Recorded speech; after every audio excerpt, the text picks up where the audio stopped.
prioriteti i qëndrimit të gjitha partive. Kur vim pastaj si, këtu krijohen diferencat. Po diferencat janë të vogla, sepse gjitha partitë kanë të paka shumë njëjtin koncept.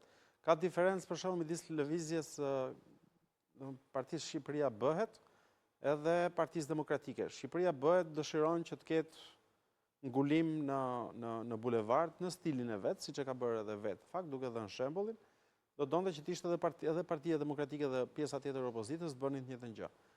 Partia Demokratike nuk e ka ndërmarrë këtë lloj hapi, ka gjetur një mënyrë tjetër. Mënyra të tjera.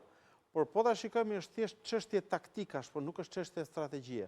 Është e qartë që për gjitha partitë protesta është një instrument i rëndësishëm. Ashtu siç është instrument i rëndësishëm edhe rritja e presionit ose kontribuimi i secilës palë për rritjen e presionit ndërkombëtar në qeverisje. Ka një gjë që protesta jam dakord me atë që thoni ju, por protesta bën sens, bën efekt, ka pesh dhe trëm pushtetin kur është protest qytetare. Kur është protest partije, trajtohet siç është trajtuar dhe më e fundit, për shembull, rasti i protestës së para 2-3 ditëve, kur u hodhën flakadane, fishek zjarre, ato molotovët e famshëm, pati një shpërndarje nëpër Tiranë dhe është kthyer në refren të madh të këtyre ditëve fakti që u hodhën flakadan mbi vilën ku ka banuar Enver Hoxha, ndërkohë që këtu është djegur, shkatruar, vjedhur, rënuar Shqipëria dhe nuk ka bërë sens për të tërhequr kaq vëmendje kjo gjëja e madhe, por të gjithë janë të shqetësuar pse u thyen xhamat, pse u dogj.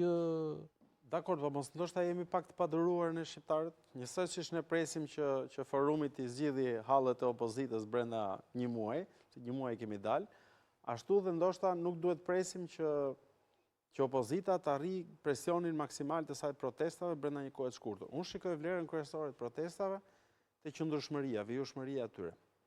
Edhe diçka tjetër, në protesta nuk janë vetëm militantët e partive që marrin pjesë aty. Kryesisht Partia Demokratike, kjo është e qartë. Ka më tepër se sa aq. Partia Demokratike nuk ka aq militantë dhe aktivistë për të mbush gjithë bulevardin. Pra ka më tepër. A ka mjaftueshëm? Natyrisht nuk ka mjaftueshëm. Me thonë dalë aty 5% e popullsisë Tiranës, 10% s'do ketë më vend, do deri te sheshi Skënderbej. Por mendoj që edhe po të shikosh edhe rastet e tjera, për protestat në Serbi kanë mbi një vit që vazhdojnë. Okej?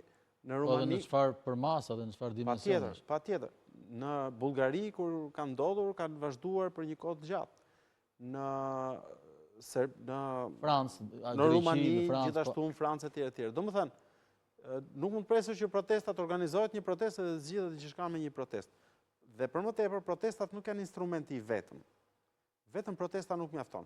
Do duhet dhe presioni ndërkombëtar, do duhet edhe, le të themi, përgatitja e opinionit publik përmes gjitha mediave, gjë që e bëjmë kudo etj. Pra është një punë me shumë element, shumë përmasore, e cila kërkon kohën e vet, kërkon qëndrueshmërinë e vet. Po,